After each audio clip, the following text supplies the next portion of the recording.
มาแล้วได้กับข้าวไปเบิ่งกับข้าวกันเด้อจักเลือกเอาจังแล้ว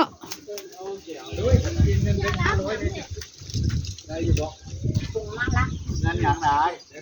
โอ้เราจะยอมแบ่งพันวันกุบุญนี่จะแบ่งพันหานถึงเงินทอนมังกรบ่มีบ่มื้อนี้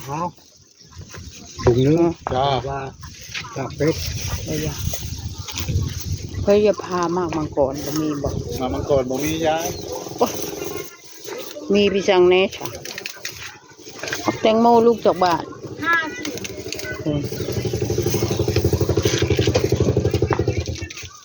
ผมยายเป็น30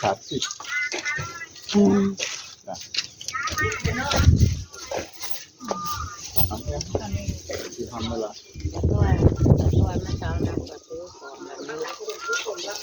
เป็นน้ำแล้วน้ำ50 บาทคนไม่ได้โกงนะผมว่ามันแบบนี้นะเขาหยอดให้จะไม่ซื้อของมันชื่อคือเข้าหั่นแหละดึงมันนับแล้วดึงมันนับอีกไปท้ายแหละมันน้ำมันเพลงเรายันรู้เราก็ไม่ได้เอามากันนี่แหละน้ำเป็นหมาไม่ได้เพลอแน่อันนี้แมงว่าลาบเอาเพลอนะพ้นอันนั้นไหมไปให้เจ้าเอาไหมเอามาชุบนะปานกันละทาเท่าโจรมาดิปาน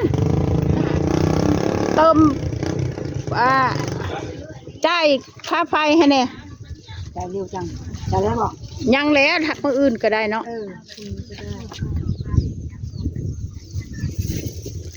อื่นชาก็มาบ่จ้ะถ้าจะหามาจะเมืองบ่เมื่อมาจะโดนแล้วโอ้โหกินอะไรเนี่ยกินไปจังไงกินอ๋อมีกับข้าวอยู่นี่ว่าหาแหนมไปไว้กินก่อนดูมันจะสดเต็มงาขาวไว้ค่อยเอาละงาไปชุบหน่อไม้เอาไปใส่ซุปไม้ไปกันเชฟแท้คั่วไม้ลายกระขมได้เบอร์เอามันแตกตับตุบติบกับผ้าอายุหูเดี๋ยวเบิ่งคนหลังเงาะเอาเงาะก่อนจะกินก่อนเราได้กินว่าทุเรียนใหญ่แตงโมชื่อเลยทุเรียน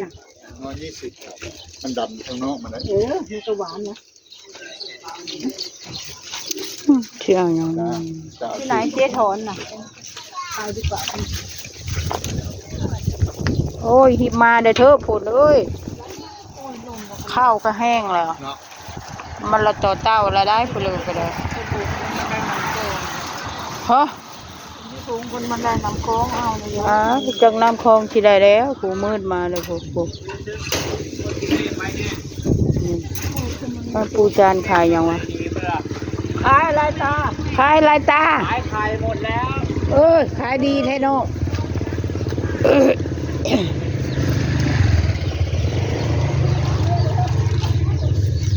ขายดีแต่แท้ไข่เพิ่นหั่นกระไดต้องไปซื้อแม่นาน้ำโคมขายขายสามไรโอ้ยเอาเงินที่เลยได้นายเอ้ยได้ละแสนร้อยฟังเงินจีบแค่ก็บ่มีมันประโยชน์จะหาใช่ไหมเนี่ยมันติดทางค่ะใช่ไหมตัวหน้าเก่านี่ติดทางติดคลองเขาติดส้มผักอันนี้ยานเจ็บท้องมันส้มมีบ่นร้องครับส้มไหมส้มผักบ่โอ้บันเดย์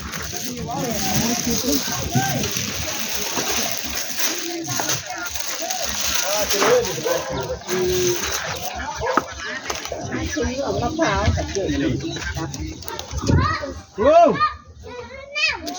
ซื้อได้ไหม